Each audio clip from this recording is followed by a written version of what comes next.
అడగండి ఎలా ఉన్నారు ఏంటి అని చెప్పి. హల్లెలూయా. మరి ఏం చెప్పాలి నినాదం రాని? బాగున్నా అంటాం కాదు, బాలా అంటాం కాదు, ఏమనాలి? దేవుని కృప వలన బాగానే ఉన్నా. హల్లెలూయా. అలా చెప్తున్నప్పుడు నీలో బాగోపోయినా ఆమెనంటాడు దేవుడు. హల్లెలూయా. మరి ఆ విశ్వాసమును మన జీవితాల్లో ఎప్పుడైతే మనము అలవర్చుకుంటామో మన ఆత్మీయ జీవితం మెరుగుపరచబడుతుంది. మన ఆత్మీయ జీవితం ఏమడుతుంది? మెరుగుపరచబడుతుంది. హల్లెలూయా. మన జయ జీవితమును అనుగ్రహించు దేవుడు మన ప్రసంగాంశం ఏంటి? జయ జీవితమును అనుగ్రహించు దేవుడు. ఎలా జయ జీవితమును దేవుడు అనుగ్రహిస్తాడు అనేది 21 పాయింట్లు ఉన్నాయి. హల్లెలూయా. ఒక్కొక్క రోజు ఒక్కొక్క భాగాన్ని మనం ఏం చేద్దామంటే ధ్యానం చేసుకుందాం. ఇందులో ఉదయం జరిగే ఉన్నాయి, మధ్యాహ్నం జరిగే గృహాలు ఉన్నాయి, సాయంత్రం జరిగే గృహాలు ఉన్నాయి. కాబట్టి మళ్ళా దీన్ని 2 భాగాలుగా చేశాను.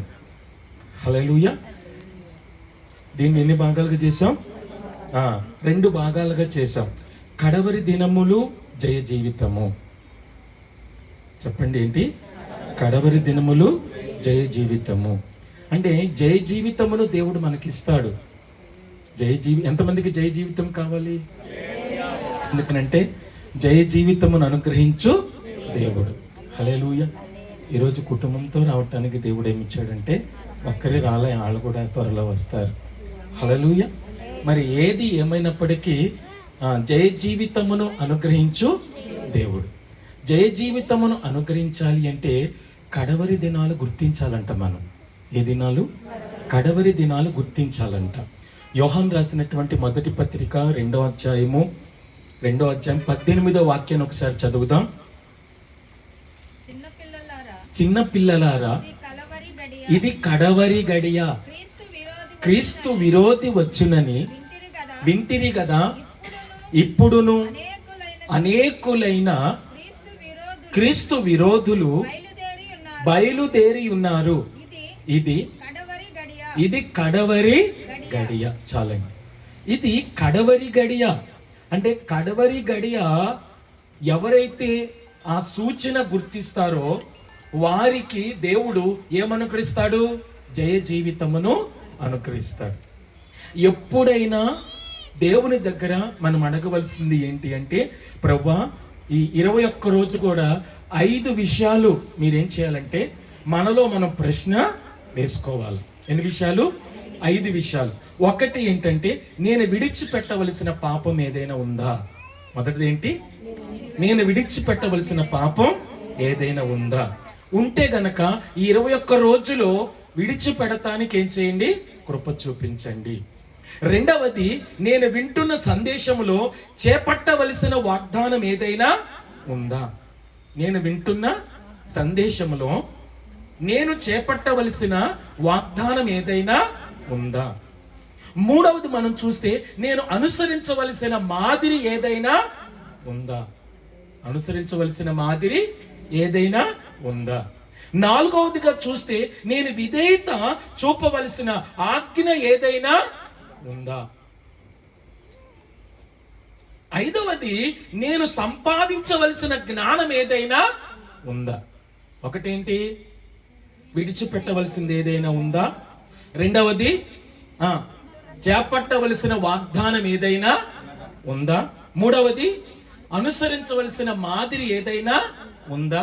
నాలుగవది, విధేయత చూపవలసిన ఆజ్ఞ ఏదైనా ఉందా? ఐదవది, నేను సంపాదించవలసిన జ్ఞానం ఏదైనా ఉందా? అంటే విడిచిపెట్టాలంట, అనుసరించాలంట, సంపాదించుకోవాలంట, విధేయత చూపించాలంట, మాదిరి ఉండాల, చూపించవలసింది ఏదైనా ఉందా? హల్లెలూయా. అంటే విడిచిపెట్టాలా, చూపించాలా, విధేయత కలిగి ఉండాలా, జ్ఞానం సంపాదించుకోవాలా, మాదిరి కలిగి ఉండాలి. అంటే ఈ 5 విషయాలు ప్రతిరోజు నేను మిమ్మల్ని అడుగుతాను. ప్రతిరోజు వినిన తర్వాతే వాక్య భాగంలోనికి ఏం చేద్దాం? వెళ్ళదు. ఎందుకంటే ఒక్కొక్క ఇంట్లో 10 నిమిషాలే పట్టొచ్చు వాక్యం చెప్పడానికి, ఒక్కొక్క ఇంట్లో గంట పట్టొచ్చు. హల్లెలూయా. ఒక్కొక్క ఇంట్లో అరగంట పట్టొచ్చు, అరగంట పట్టొచ్చు. హల్లెలూయా. మీ ప్రార్థనను బట్టి ఉంటుంది ప్రసంగం, మీ సిద్ధబాటును బట్టి ఉంటుంది నేను కూర్చోవటం, నడిపింపు. అందువలన నేను మీకు చెప్తూనే వస్తూ ఉంటాను. హల్లెలూయా. మరి ఇక్కడ జయ జీవితం అనుకరించు దేవుడు. ప్రతి ఒక్కరు కూడా ఈ నెల 21 రోజు కూడా ప్రభా నాకు జయ జీవితం అని ఏం చేయండి, అనుగ్రహించండి. ప్రభా నాకేమో అనుగ్రహించండి, జయ జీవితమును అనుగ్రహించండి. ప్రభా నాకేమో అనుగ్రహించండి, జయ జీవితమును అనుగ్రహించండి అని చెప్తూ నాకు మాత్రమే కాకుండా నా కుటుంబానికి అనుగ్రహించండి, నాకు మాత్రమే కాకుండా నా బిడ్డలకు మీరు అనుగ్రహించండి, నాకు మాత్రమే కాకుండా నా రక్త సంబంధులకు జయ జీవితం అని ఏం చేయండి, అనుగ్రహించండి. వారికి మాత్రమే కాకుండా నా ఆత్మీయులైన సంఘ బిడ్డలకు కూడా జయ జీవితం అని ఏం చేయండి, అనుగ్రహించండి అని ఆశతో ప్రతిరోజు మనము ఏం చేసుకోవాలంటే ప్రార్థన చేసుకోవాలి. అలా ప్రార్థన చేసుకుంటూ ఒక సిద్ధపాడుతో రండి. దేవుడు మీకేమిస్తాడంటే ఈ కడవరి దినాల్లో జయ జీవితమును అనుగ్రహిస్తాడు. హల్లెలూయా. అయితే ఇప్పుడు కడవరి దినములను మనం ఏం చేయాలంటే గుర్తించాలా. ఏ దినాలను? యోహాను 90 సంవత్సరాల వయసులో ఈ పత్రిక రాస్తున్నాడంట. ఎన్ని సంవత్సరాల వయసులో? 90 సంవత్సరాల వయసులో ఈ మొదటి యోహాను పత్రికను ఏం చేస్తున్నాడంటే రాస్తున్నాడంట. కారణం ఏంటి అంటే 60 సంవత్సరాల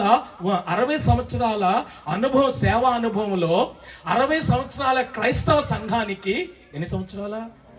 60 సంవత్సరాల క్రైస్తవ సంఘానికి 60 సంవత్సరాల సేవా క్రైస్తవుడిగా ఉంటూ 90 సంవత్సరాల వృద్ధాప్యములో ఉండి 105 వచనాలతోటి ఈ పత్రిక రాస్తూ అంటాడు, చిన్నపిల్లలారా ఇది ఏ గడియా? కడవరి గడియ. ఈ కడవరి గడియలో 3 విషయాలు మనం గుర్తించాలి. ఒకటి, లోకములో కడవరి గడి ఏది ఉందని గుర్తించాలి. రెండవది, సంఘములో కడవరి గడి ఏది ఉన్నది గుర్తించాలి. మూడవది, ఇశ్రాయేలీయుల యొక్క ప్రజలలో కడవరి గడియ సూచనలు ఎలా ఉన్నాయి అనేది ఏం చేయాలంటే గుర్తించాలి. గుర్తించాలి అంటే ఒకటి, మనం ఏం చేద్దాం, లోకములో ఉన్న సూచనలను ఏం చేద్దాం, గుర్తు చేసుకుందాం. ఏ సూచనలను? లోకములో ఉన్నటువంటి సూచనలను. అంటే లోకములో ఏ సూచనలు ఉన్నాయి? ఆదికాండం 6వ అధ్యాయం 11వ వాక్యం చదివితే గనక అక్కడ 2-3 వచనాలు మనతో ఏమని మాట్లాడుతున్నాడంటే, ఏమని చెప్తున్నాడు? కడవరి గడి యొక్క సూచనలో ముందు మనం లోకంలో చూస్తే గనక అక్కడ ఏం జరుగుతుంది? చెరిపి వేసుకొని ఉన్నారంట. ఏమేం చెరిపేసుకున్నారు? ఆలోచనలు చెరిపి వేసుకున్నారు. ఊహ తలంపులు ఏం చేశారంటే చెరిపి వేసుకున్నారు.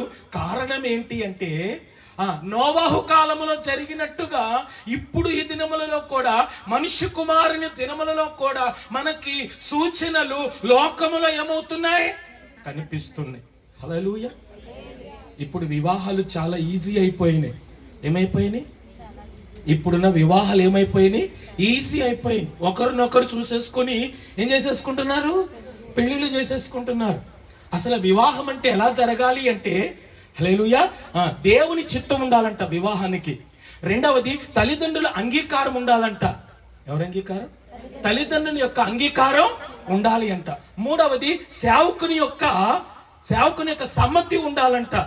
నాలుగవది, సంఘం యొక్క ఆమోదం ఉండాలంట. అదేది? వివాహం.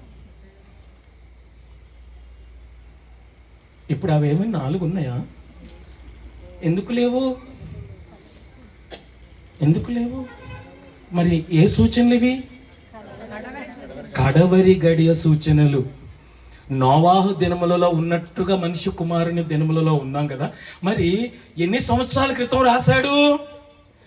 AD 60లో రాశాడు. క్రైస్తవ సంఘానికి రాశాడు. క్రైస్తవుడుగా ఉండి రాశాడు. క్రైస్తవ సంఘానికి రాశాడు. క్రైస్తవుడుగా ఉండి రాశాడు.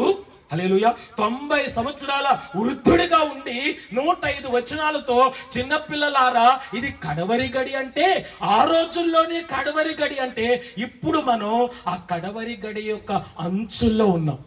ఎక్కడున్నాం చెప్పండి? కడవరి గడి యొక్క అంచుల్లో ఉన్నాం. ప్రకటన గ్రంథం 4వ అధ్యాయం 1వ వాక్యం చదివితే కనుక ఇక్కడికి ఎక్కిరమని సంఘం అని చెప్పే చివరి గడియలో ఉన్నాం. హల్లెలూయా. అందుకనే ఒక దైవజనుడు ఏమని మాట్లాడుతున్నాడంటే, ఇది కడవరి గడి అయితే ఇప్పుడు ఇది నానో సెకండ్ అంట. చెప్పండి, నానో సెకండ్ అంట. అంటే కారణం ఏంటి? ఎక్కడున్నావు? చివరి క్షణములో ఉంది. ఈ చివరి క్షణములో ఉన్నాం కాబట్టి ప్రియ సంఘమా, నీవు క్రీస్తు రాకడ కొరకు, అదే క్రీస్తు రాకడలో దేవుడు నీకు అనుగ్రహించే జయ జీవితము కొరకు నువ్వు ఎలా ఉండాలంటే సిద్ధపాటుతో వేచి ఉండాల. హల్లెలూయా. సిద్ధపాటుతో వేచి ఉండాలా. కారణం ఏంటి అంటే, మరి హృదయము తలంపులు ఊహ చెడిపోయింది. హృదయము తలంపులు ఊహ ఏమైంది? చెడిపోయింది. 6:11 ఆ మాట అన్నాడు. ఇక్కడ హృదయము మనం పుట్టినప్పటి నుంచి ఉంది, అది భూతకాలానికి సూచనగా ఉంది. హృదయం ఎప్పటి నుంచి ఉంది? మనం ఎప్పుడు పుట్టామో అప్పటి నుంచి ఉంది. హల్లెలూయా. ఎప్పుడు పుట్టామో అప్పటి నుంచి ఉంది ఏది? హృదయం. అందువలన హృదయము దేనికి సూచనగా ఉంది? భూతకాలానికి సూచనగా ఉంది. తలంపులు అంటే ఏనాటి తలంపులు ఆనాటికే వస్తాయంట. ఈ రోజు వచ్చే రేపు రావు. ఏనాటి తలంపులు ఆనాటే, అప్పటికప్పుడే తలంపులు ఏం చేస్తాయి? నాకు టీ తాగాలి అని ఏం చేస్తుంది అనిపిస్తుంది. అది ఇప్పుడేంటి ఆకలేస్తుంది అని అనిపిస్తుంది. అదేది? అప్పటికప్పుడు పుట్టే తలంపులు. ఇప్పుడు ఊహ అంటే భవిష్యత్తు కాలానికి, ఫ్యూచర్ కి ఏదిగా ఉంది? సాదృశ్యంగా ఉంది. అంటే ఊహ ఫ్యూచర్ కి ఎలా సాదృశ్యంగా ఉందంటే, రేపు నేను ఎలా ఉండాలా ఊహించుకుంటా ఉంటాం. అవునా కదా? ఏం చేస్తూ ఉంటాం? ఊహించుకుంటా ఉంటాం. ఇప్పుడు మనము లోకంలో చూసాం ఏది? కడవరి గడి యొక్క సూచన. రెండవది ఎందులో చూడాలా? సంఘములో. సంఘములో చూస్తే గనక తిమోతికి రాసినటువంటి మొదటి పత్రిక 4వ అధ్యాయం మొదటి వాక్యం చదివితే గనక, లోకమును ప్రేమించాడంట దేమా. ఎవరిని ప్రేమించాడు? లోకాన్ని ప్రేమించాడంట. బంగారమును ప్రేమించాడంట గెహజీ. లోకమును సంఘములో దేవునితో పాటు ఎలీషాతో పాటు ఉండి దేని ప్రేమించాడు? చెప్పండి. బంగారమును ప్రేమించాడు. పౌలుతో పాటు పరిచర్యలో ఉండి ఇహలోకమును ఏం చేశాడు? స్నేహించాడంట. హల్లెలూయా. మరి ఇక్కడ ఏమని చెప్తుంది? దేవుడు నీకు సంపద ఇచ్చును గాక అంటే ఏమంటావు? ఆమేనంట. ఎందుకన్నా పల్లసమ్మ గారు? అయ్యా కావాలయ్యా. హల్లెలూయా. మల్లేశ్వరి గారు ఎందుకంట? అది కావాలయ్య గారు. అదే గనక నువ్వు మారు మనసు పొందాలి అంటే గనక, ఇదేంటి అయ్యగారు మళ్ళీ మారు మనసు పొందమంటారు ఏంటి ఏదో కొత్తగా? హల్లెలూయా. అంటే దీవెనంటే మాత్రం మనకి ఆమేన్ ఆమేన్ ఆమేన్ ఆమేన్ ఆమేన్ ఆమేన్ ఆమేన్ ఆమేన్ అంటా ఉంటాం. హల్లెలూయా. కానీ దేవుడు నిన్ను మారు మనసు పొందు అని చెప్తున్నాడు అంటే మనం ఏమంటాం? అందుకనే పాస్టర్ ఏజే మ్యాథ్స్ అనేటువంటి దైవజనుడు మారు మనసు పొందిన వారు మరలా ఏం చేయాలా? మారు మనసు పొందాలని పుస్తకం రాశాడు. ప్రబోధాలో ఉంటే కొనుక్కోండి, ఆల్ఫాలో ఉంటే కొనుక్కోండి, క్రైస్తవ సత్య గ్రంథశాలలో ఉంటే గనక కొనుక్కోండి. హల్లెలూయా. ఏం పొందిన వాళ్ళు? మారు మనసు పొందిన వాళ్ళు మరలా ఏం చేయాలా? ఎందుకంటే సంఘములో ఉంటూ మనము తప్పిపోతున్నాం. అందుకనే మారు మనసు పొందిన వాళ్ళు మరలా ఏం చేయాలి? గెహజీ బంగారమును చూశాడు, దేమా ఇహలోకమును ఏం చేశాడు? ప్రేమించాడు. హల్లెలూయా. లోకములు మారినను మారని ప్రేమ, లోకములు మారినను మారని ప్రేమ,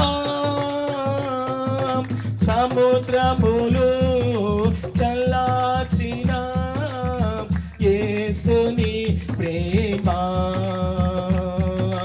సముద్రములు చల్లార్చిన యేసుని ప్రేమ, ప్రేమ యేసుని ప్రేమ, ప్రేమ ఉన్నత హల్లెలూయా. అందుకని తిమోతికి రాసిన 2వ పత్రిక 3వ అధ్యాయం 5వ వాక్యం చదివితే దేవుని శక్తిని ఆశ్రయించని విశ్వాసులం అయిపోతున్నామంట. ఏ శక్తిని? దేవుని శక్తిని ఆశ్రయించనటువంటి విశ్వాసులము అయిపోతున్నాం. కింద ఒక సంఘం ఉంది, హల్లెలూయా. పైన ఒక సంఘం ఉంటే కింద ఒక సంఘం ఉంది. అది చూడటానికి వీళ్ళు అందుకే పాట పాడారు. అలా నాకు అందరూ దృష్టిలో ఉంటారు, వింటున్నారా లేదా అని చెప్పి. హల్లెలూయా. ఎందుకంటే ఎటు చూస్తున్నారు ఏంటనేది మనకి ఇది ఫస్ట్ నుంచి అలవాటు అయిపోయింది. ఎందుకంటే గదుల్లో ఉండి స్టార్ట్ చేయటంలో మనకి ఏమైపోయిందంటే హల్లెలూయా అక్కడొకళ్ళు ఉండటం మనకి అలవాటు అయిపోయింది. అంతేనండి.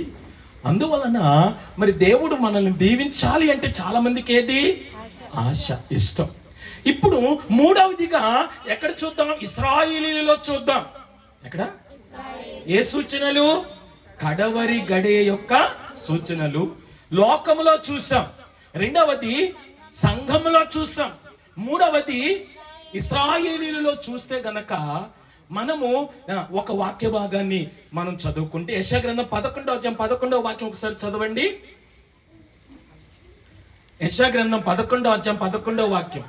ఆ దినమున శేషించు తన ప్రజల శేషమును అష్షూరులో నుండి, ఐగుప్తులో నుండి, పత్రోసులో నుండి, కూషులో నుండి, ఏలాములో నుండి, షీనారులో నుండి.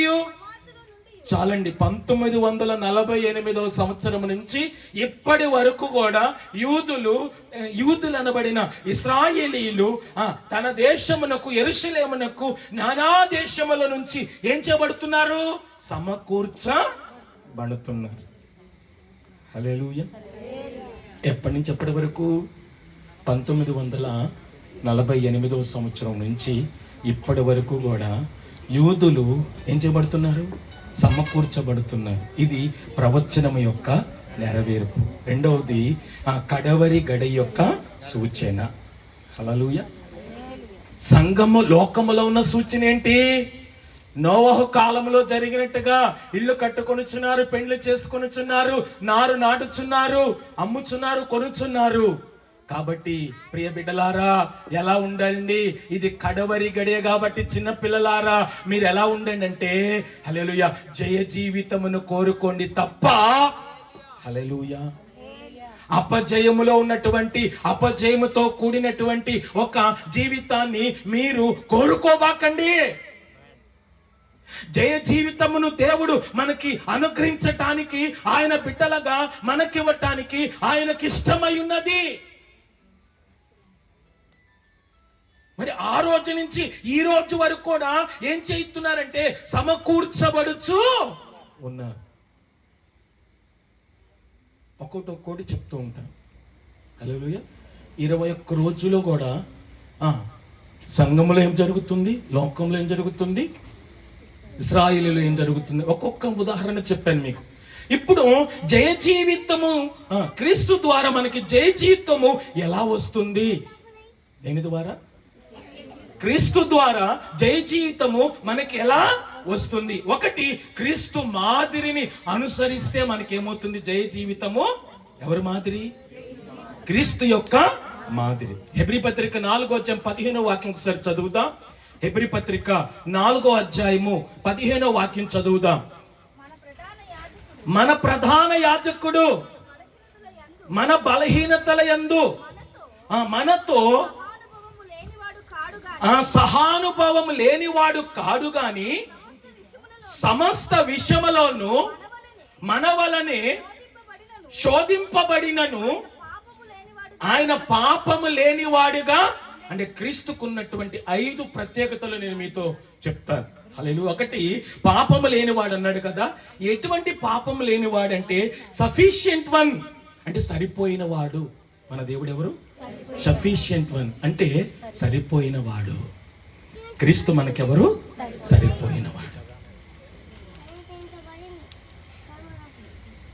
నిర్దోషియు నిష్కల్మషుడును పాపులలో చేరక ప్రత్యేకముగా ఉన్నవాడును ఆకాశ మండలము కంటే మిక్కిలి హెచ్చైన వాడునైనా ఇట్టి ప్రధాన యాజకుడు మనకు సరిపోయిన వాడు. హల్లెలూయా. షెల్టరింగ్ వన్ అంట. రెండవది అంటే నీడనిచ్చిన వాడు. రెండవది ఏంటి? నీడనిచ్చిన వాడంట. ఎందుకు ఆయన పాపము లేని వాడుగా ఈ లోకానికి వచ్చాడు అంటే సరిపోయిన వాడుగా ఉన్నాడు కాబట్టి ఆయన ఈ లోకానికి వచ్చాడు.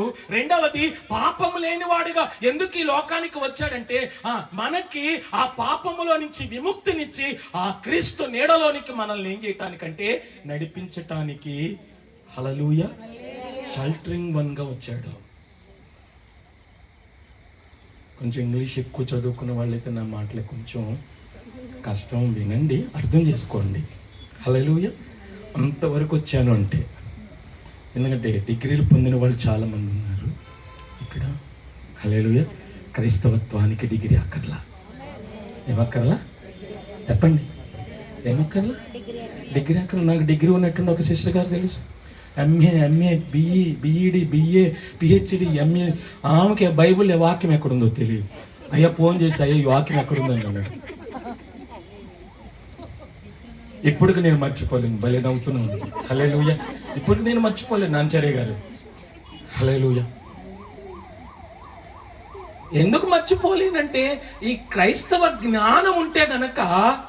హల్లెలూయా. మా అయ్యగారు చెప్తూ ఉండేవాళ్ళు, జాకబ్ జాన్ గారు ఏమని చెప్తూ ఉండేవాళ్ళంటే పాలేరంట. హల్లెలూయా. వాళ్ళ ఇంట్లో పాలేరుగా ఉండి పేడ మోసుకుంటూ ఆ పేడ మీదకి వెళుతూ ఆ పడిపోయినటువంటి వ్యక్తి క్రీస్తును నమ్ముకున్నాడంట.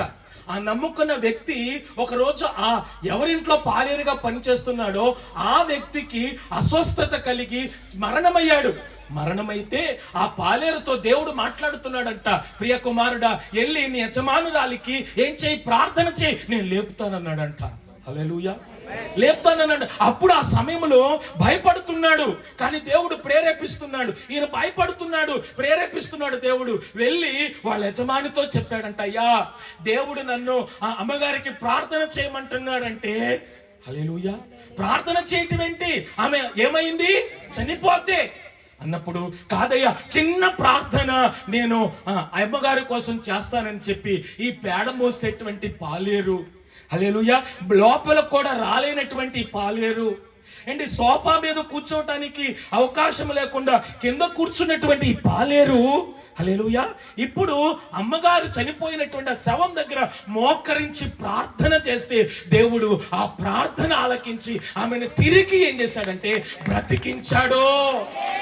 బ్రతికించి జీవం ఇచ్చిన తర్వాత అండి ఆ యొక్క కుటుంబంలో ఉన్నటువంటి యజమాని, బంధువులు, స్నేహితులు వీళ్ళందరూ చూసి ఈ పాలేరు కాదు ఈయనెవరంటే దేవుని కృప పొందిన వాడని చెప్పి ఆ కుటుంబము రక్షణ పొందటానికి ఈయన కారణమయ్యాడు.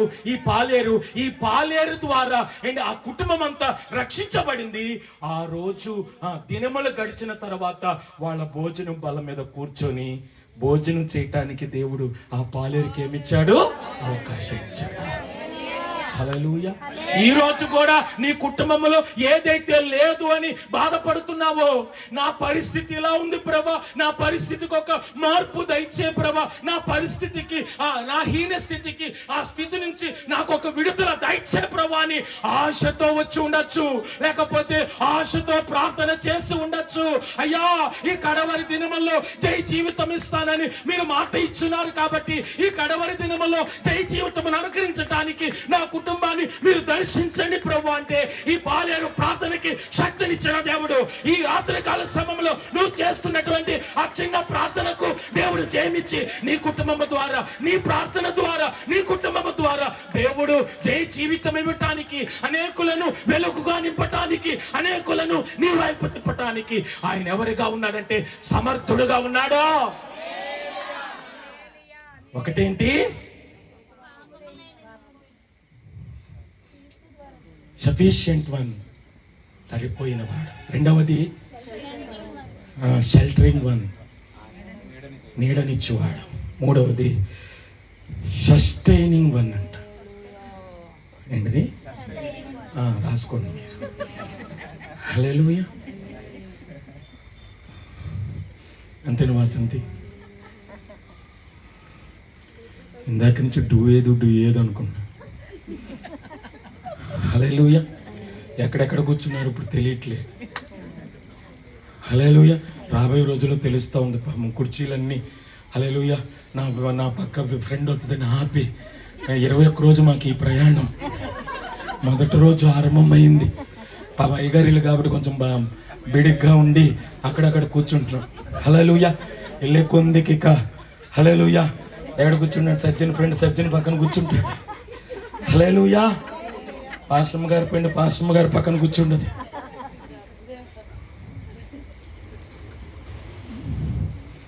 అందరికీ ఫ్రెండ్లు ఉన్నారంట. అదే ఇప్పుడు కాదులే. అంతేనండి నిర్మల గారు, ఇప్పుడు కాదులే, తర్వాత కదా మీరు విజయలక్ష్మి గారు ఎలా ఉన్నారండి అని నేను అడిగేది. అందుకే చెప్పా ఈరోజు నిర్మలా గారు వస్తారండి, రండి మీరు విజయలక్ష్మి గారు. హల్లెలూయా. దైవజనులు ఆర్ఆర్కే మూర్తి గారు ఏమన్నారంటే, క్రైస్తవ జీవితం అంటే క్రొత్త ఆరంభముల సంపుటి అంట. చెప్పండి ఏమన్నాడు? డాక్టర్ ఆర్ఆర్కే మూర్తి అనేటువంటి దైవజనుడు ఏమన్నాడంటే, క్రైస్తవ జీవితము అంటే క్రొత్త ఆరంభాల సంపుటి. అంటే ప్రతిరోజు ఒక నూతనమైన ఆరంభం అవుతుందంట క్రైస్తవ జీవితం. ఏది మృతతుల్యమైనది కాదు క్రైస్తవ జీవితం.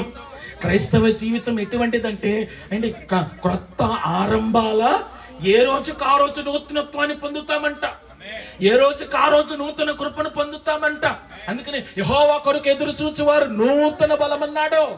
హల్లెలూయా. ఈ రోజు దేవుని వాక్యం కోసం, దేవుని యొక్క కృప పొందుకోవటం కోసం, దేవుడి జయ జీవితమును పొందుకోవటం కోసం నువ్వు ఆశతో ఎదురు చూస్తూ ఉన్నట్లయితే ఆ దేవుడు నీ జీవితంలో నీకు తెలియకుండానే గొప్ప కార్యమును ఈ 21 రోజులో దేవుడు నీకు, నీ బిడ్డలకి, నీ కుటుంబానికి నువ్వు ఆలోచన కలిగిన ఆలోచనలకి ఒక కథలెక్కబోతున్నాడు. మూడవది చెప్పేసాను. 4వది సాటిస్ఫైయింగ్ వన్ అంట. హల్లెలూయా. అంటే సస్టైనింగ్ వన్ అంటే పోషించువాడు. ఏమాడు? పోషించువాడు. 4వది సాటిస్ఫైయింగ్ వన్ అంటే తృప్తినిచ్చువాడు. ఏమిచ్చువాడు? తృప్తినిచ్చువాడు. 5వది శాంటిఫైయింగ్ వన్ అంట, పరిశుద్ధపరచువాడంట. ఇంగ్లీష్ వదిలేద్దామని తెలుగులో చెప్తాం. ఆయన ఎందుకు పాపం లేనివాడు అంటే 1 సరిపోయినవాడు, 2 నీడనిచ్చినవాడు, 3 పోషించువాడు, 4 తృప్తినిచ్చువాడు, 5 పరిశుద్ధపరచువాడు. మిగిలిన రేపు చెప్తాను. దేవుడి కొద్ది మాటలు ఏం చేయను గాక, దీవించును గాక. హల్లెలూయా. చివరి వరకు వినాలి అంటే చివరి వరకు ఈ ప్రయాణాన్ని ఏం చేయాలి? హల్లెలూయా. అయ్యో అయిపోయిందా అన్నట్టు మా అయ్యగారు ఏం చెప్పేవాళ్ళంటే, అటుపండి తిన్న పిల్లలు తిన్నట్టు తినాలంట. మనం తినకూడదంట. మనం ఒక అటుపండు బెడ కానీ 2 సగాలుగా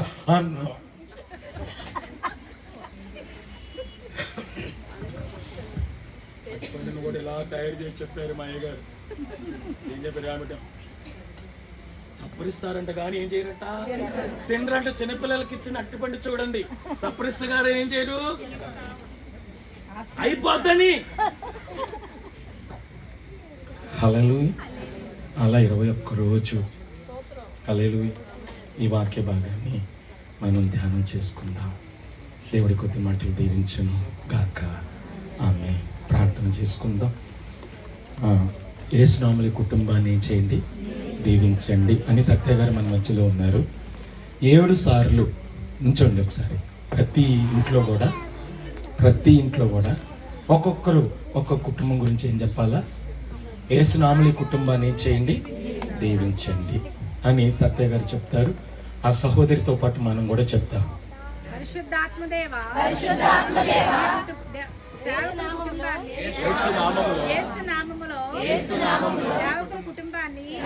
కుటుంబాన్ని పరిశుద్ధాత్మదేవ నామములో సేవకుని కుటుంబాన్ని దీవించండి. పరిశుద్ధాత్మదేవ సేవకుని కుటుంబాన్ని